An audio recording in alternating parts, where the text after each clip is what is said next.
Yeah, maggagrasa tayo mga kaps kasi malangit-ngit. Yun o, narinig nyo yun o. Ito mga boss yung lalagyan natin ng grasa ngayon. Ito yung mga fittings nya. Ito yung para sa bushing at dito naman sa gawing likod nya yung ball joint. Yan. Ito yung upper ball joint. Tapos dito sa ilalim yung lower ball joint nya. So yun yung sa ilalim na yun na tinuturo ko mga kaps.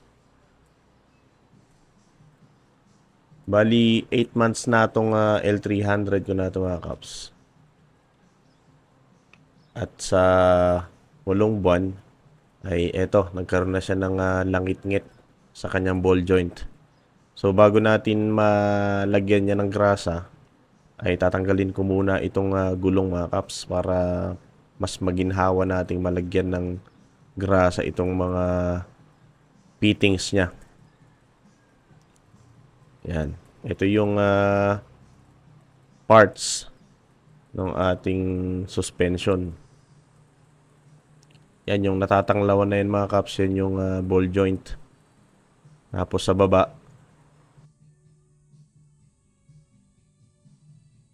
So yan mga kaps, kailangan muna natin itong tanggalin. Medyo mahigpit lang to talaga pagka ito lang yung gagamitin nating tire wrench. Kaya kailangan talaga natin siyang gamitan ng tubo para mas maginhawang baklasin. Kasi kung ito lang, medyo mahigpit yung iba pang mga tornilyo niya.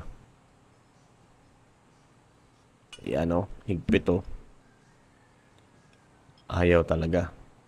So kuha muna tayo ng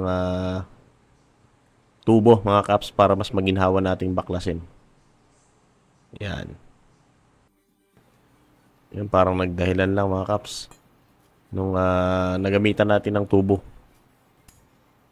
So pagka hinigpitan natin ulit yan, yan lang din ulit yung gagamitin natin yung tubo na yan mga kaps. Para mas maginhawa natin at sure na mahigpit yung mga tornilyo kasi hindi pwedeng maluwag yan mga kaps. Delikado. So malaking bagay din na maayos natin yung langit-ngit na yun. At least hindi natin kailangan dalhin ng kasa o kaya ng service center. Malaking bagay. Makakatipid tayo sa labor cost. Madali lang naman gawin yan mga kaps, kaya tayo na yung gumawa. Tapos, meron nga palang naging problema itong L300 natin, Mitsubishi L300. Bali, yan ay Exceed 4-in-1 for 2.2 liters engine. Yan yung bago mga kaps na L300 by Mitsubishi. So far so good, napakaganda ng performance niya mga kaps. Wala tayong naging problema sa hatak niya. Ganda ng makina niya. Ngayon lang pag mabigat na talaga yung karga mo, mapapansin mo sa kanya bagsak talaga yung puwitan niya. Kaya yung iba ang ginagawa, nagpapatagdag sila ng shock sa likod o nung muelye para medyo tumigas. Kaya lang ang problema nun pagka wala kang karga, medyo matagtag sa likod.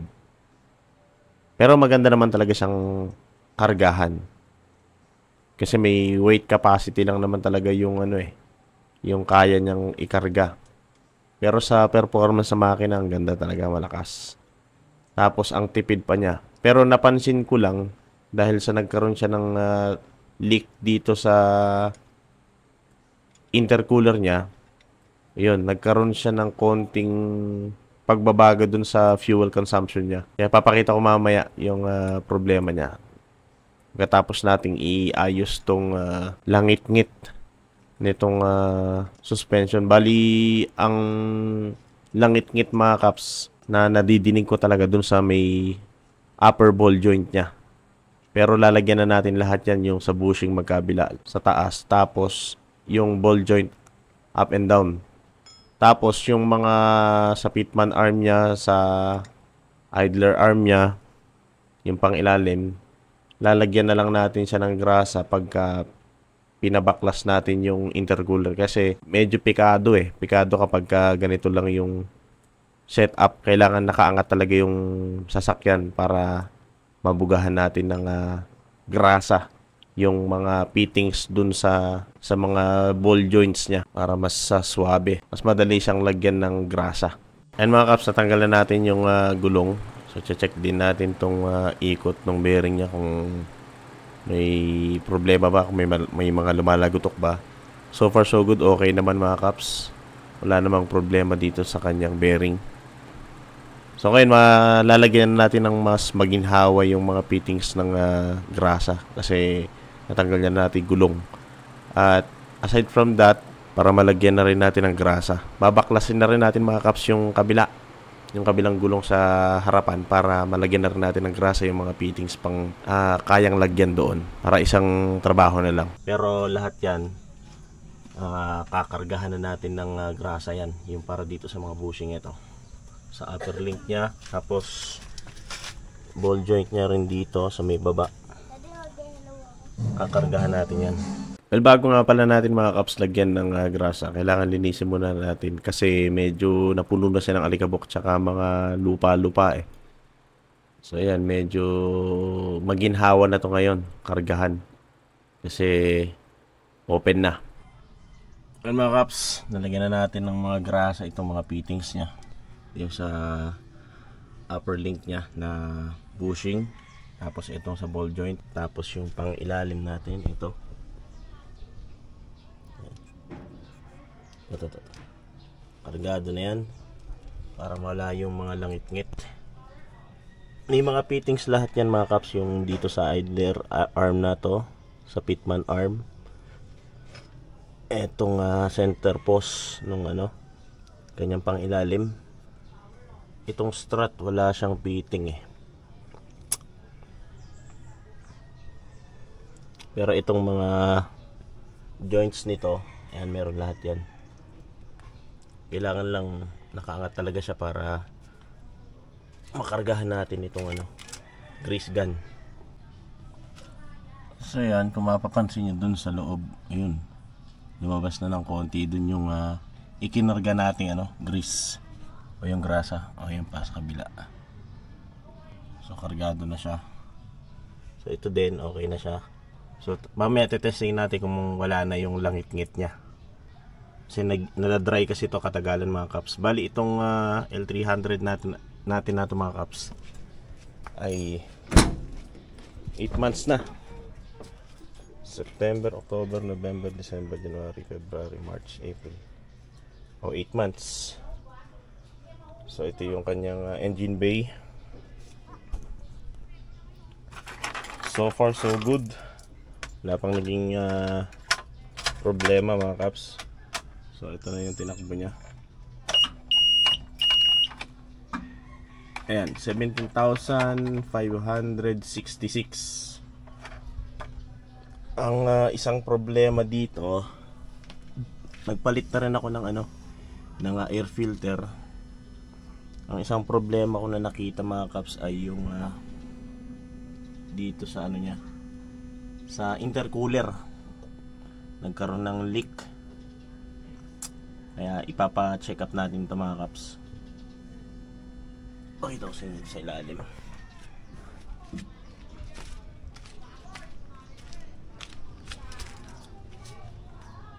Ayan mga kaps, yung langis galing yan dun sa intercooler.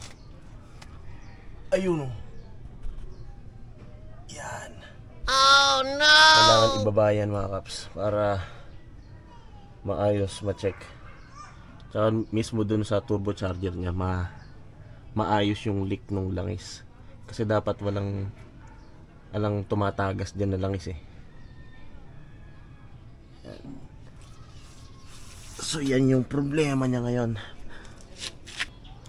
Well din mga kaps, sa mga nababasa ko at napapanood na video, kadalasan yan yung problema ng L300 na Euro 4 and 14 na engine. Yung intercooler niya, kadalasan merong, yung iba nga 5,000 kilometers pa lang meron ng leak dun sa turbo, sa intercooler. Kaya yun ang napansin kong problema nitong Mitsubishi L300.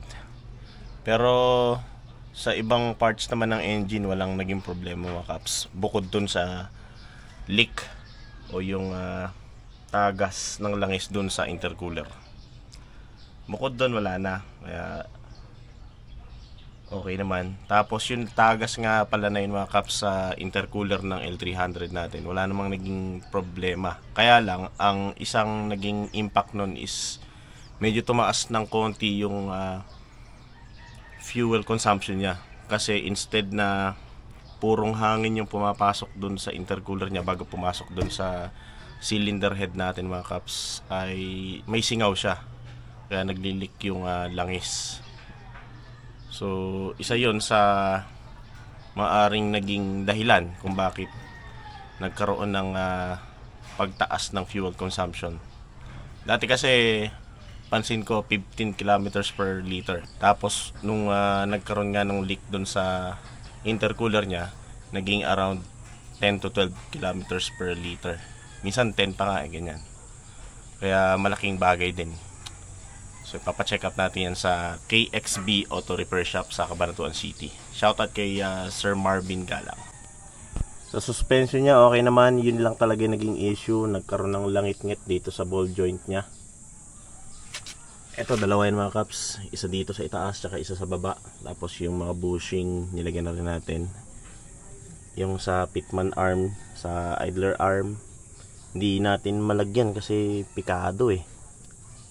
Pag pinabaklas ko na lang mga kaps yung intercooler, papabugahan ko na rin, pakakargahan ko na rin yan ng grasa para maging hindi maging dry yung mga ball joints nya.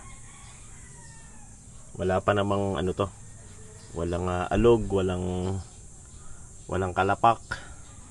Yung bearing nya wala pa namang tama, okay pa naman yan. Bali sa 20 kilometers niya na matatakbo mga kaps, papacheck na rin natin itong fuel filter niya.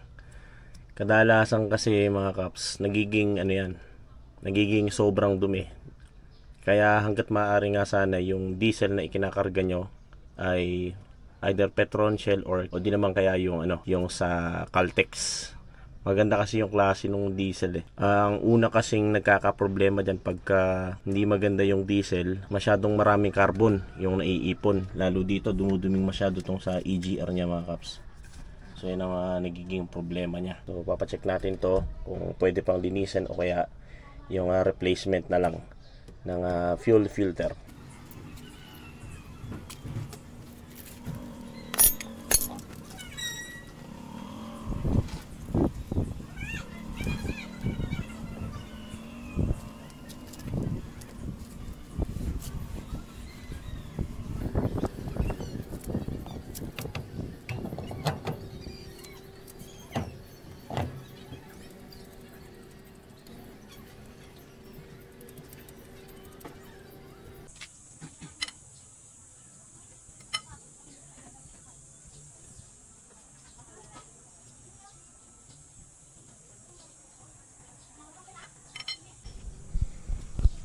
Check natin ngayon mga kaps kung lumalangit-ngit pa.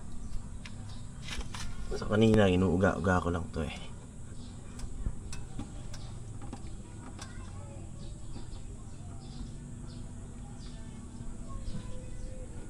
Ayan, nawala na.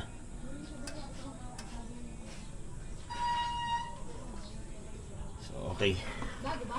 Dun sa kabila wala namang langit-ngit mga kaps, pero babaklasin na rin natin dun sa kabila para malagyan na rin natin yung mga fittings niya ng grasa. So ayos, okay na.